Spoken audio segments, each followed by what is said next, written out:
For over 6 centuries, one institution has guarded the most dangerous secrets ever written. Beneath Vatican City lies an archive so vast it stretches 85 kilometers shelves filled with documents older than most nations. Officially, it's called the Vatican Apostolic Archive.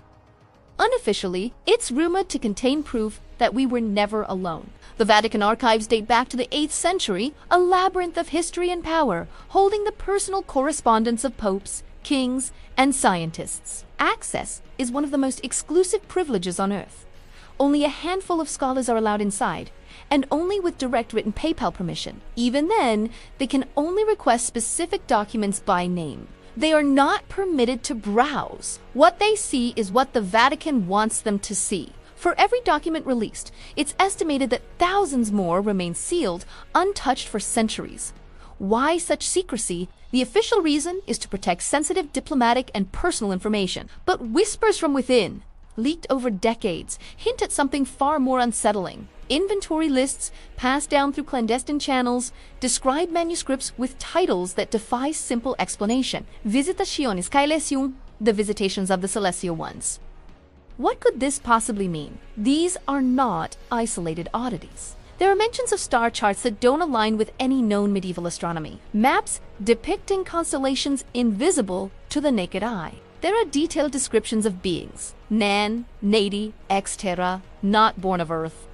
Why would monks, men of God sworn to truth and devoted to scripture, record such radical, heretical ideas? Were they documenting fables? Or were they bearing witness to something beyond their comprehension? The archives hold their words locked away from the world. Let's travel back to the 13th century. It's a time of faith and fear, of light and profound darkness. In remote Benedictine monasteries scattered across Europe, monks dedicated their lives to prayer and transcription. They were the keepers of knowledge. But some of them wrote things that should not have been written. In journals and private codices, several monks described bizarre encounters during their nightly vigil. They wrote of blinding, silent lights descending from the star-filled sky. They described tall figures wrapped in what they called cold fire, beings that glowed intensely yet were untouched by flame. They spoke of voices that filled their minds without sound, communicating complex ideas in an instant. One manuscript, attributed to a monk named Brother Arne, claims these beings imparted knowledge divine,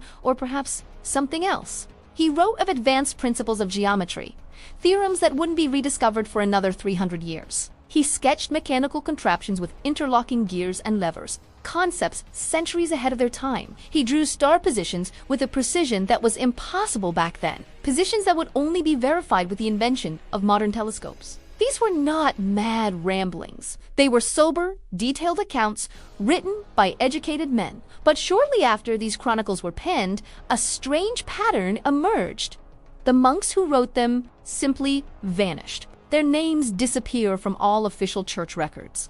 It's as if they never existed. Their writings were confiscated, sent to Rome, and buried deep within the growing archives. Were they silenced for heresy? Or were they silenced to protect a secret that was too dangerous to be known? For centuries, these secrets lay dormant, nothing more than a rumor. But in the turbulent 1930s, as Europe marched toward war, the silence was briefly broken. A German archivist and historian who had gained rare access to the Vatican for his research allegedly became obsessed with these forbidden texts. According to his letters to a colleague, he smuggled out fragments of documents, risking excommunication and imprisonment. These fragments, if they are to be believed, are explosive. They contain detailed drawings of circular, metallic objects floating silently in the air. Objects that bear an uncanny resemblance to modern descriptions of spacecraft. There are diagrams of strange energy devices that were said to hum like living things and produce light without fire. Most chilling of all was a warning, scrawled in the margins in Latin C-Rep, Fides Frangitur if revealed, faith will shatter. These documents have never been authentic. The Vatican, of course, denies their existence entirely. Were these fragments elaborate forgeries? Were they simply metaphors for spiritual experiences, twisted by time and translation? Or were they exactly what they appeared to be? The earliest recorded evidence of contact, described by witnesses who had no language, no framework to understand what they were seeing? Let's consider the motive. If extraterrestrial contact truly occurred hundreds of years ago, why would the Vatican go to such extreme lengths to hide it? The answer is simple and terrifying. It would change everything. Our religion, our history, our very understanding of humanity's place in the universe. For 2,000 years, The Church has positioned itself as the sole guardian of divine truth, the intermediary between God and humanity.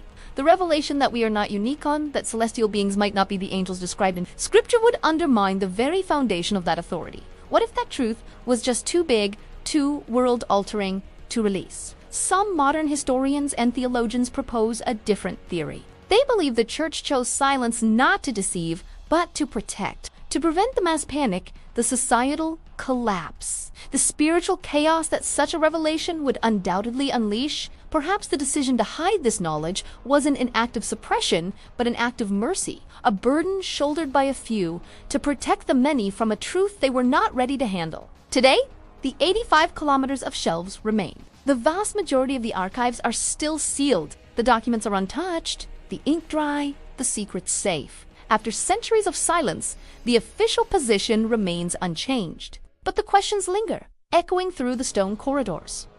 If medieval monks described visitors from the stars, if advanced knowledge appeared centuries before its time, if the records of these events were systematically collected and buried, instead of being simply destroyed, then maybe the great secret isn't when their contact happened. Maybe the real secret is why, after all this time, they're still hiding it.